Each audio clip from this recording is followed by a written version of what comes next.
আসসালামু আলাইকুম প্রিয় ফুটবল ফ্যান্স। কনকাকাপ চ্যাম্পিয়ন কাপের রাউন্ড অফ 16-এর ম্যাচে ইন্টার মায়ামির মুখোমুখি হয়েছিল ক্যাভলিয়ার। আর এই ম্যাচের ফার্স্ট লেগে ইন্টার মায়ামির ঘরের মাঠে ক্যাভলিয়ারকে কিন্তু ইন্টার মায়ামি 2-0 গোলে হারিয়েছিল। আর এই ম্যাচে লুইস সুয়ারেজ এবং অ্যালেন ডে গোল করলে লিওনেল মেসিকে ছাড়াই কিন্তু ইন্টার মায়ামি 2-0 গোলে জয়লাভ করে।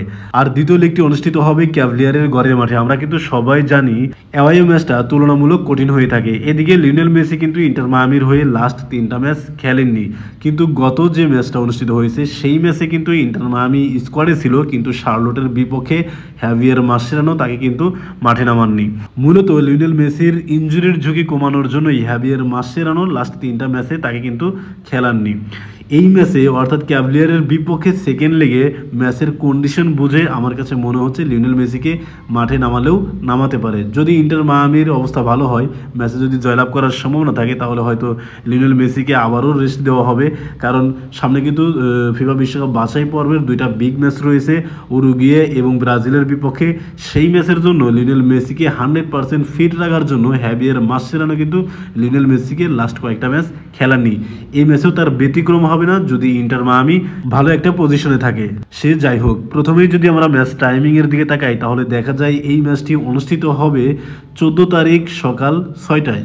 যেহেতু ইন্টার মায়ামি ফার্স্ট লেগে 2-0 গোলে এগিয়ে আছে, তাই ক্যাভলিয়ারকে যদি জিততে হয় তাহলে অবশ্যই 3-0 গোলে কিন্তু হারাতে হবে, যা বর্তমান সময়ের ইন্টার মায়ামিকে 3-0 গোলে হারানো খুবই কঠিন হবে। কারণ ইন্টার মায়ামির সাম্প্রতিক সময়ের যে পারফরমেন্স সত্যিই প্রশংসনীয়।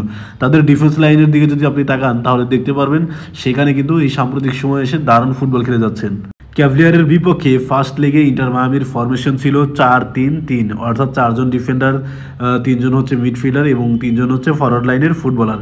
দেখেন ডিফেন্স লাইনের দিকে একটু তাকালে আপনি দেখতে পারবেন ফ্রে, ফ্যালকন, মার্টিনেজ এবং আলভা, এই 4জন ফুটবলার কিন্তু অসম্ভব লেভেলের পারফর্ম করে যাচ্ছেন এই সাম্প্রতিক সময় এসে, যার কারণে 2025 সালে কিন্তু এখনও পর্যন্ত ইন্টার মায়ামি কোনো ম্যাচ হারেনি। তারপর হচ্ছে রাইট মিডে রেডন্ডো, তিনিও ভালো ছন্দে রয়েছেন। সেগোভিয়া, তিনি কিন্তু একের পর এক গোল করেই যাচ্ছেন ইন্টার মায়ামির জার্সিতে। আর সার্জিও বুস্কেটস কিন্তু আমরা জানি তিনি বক্স টু বক্স প্লেয়ার, তিনি কতটুকু ভালো ফুটবল খেলে থাকেন সেটা কিন্তু আমরা সবাই জানি।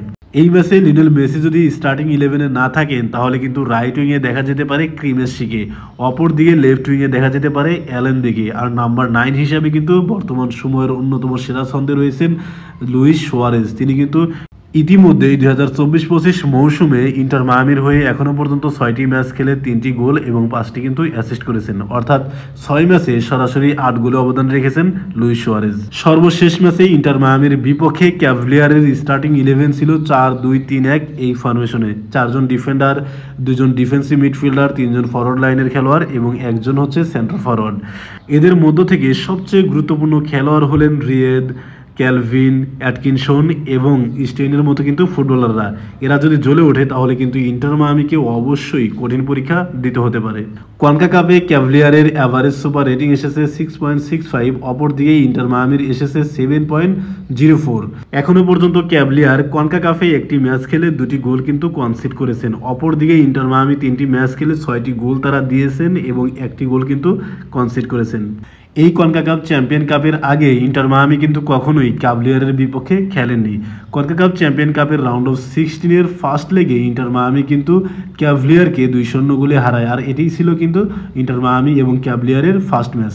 এই ম্যাচ নিয়ে আপনার মন্তব্য কি?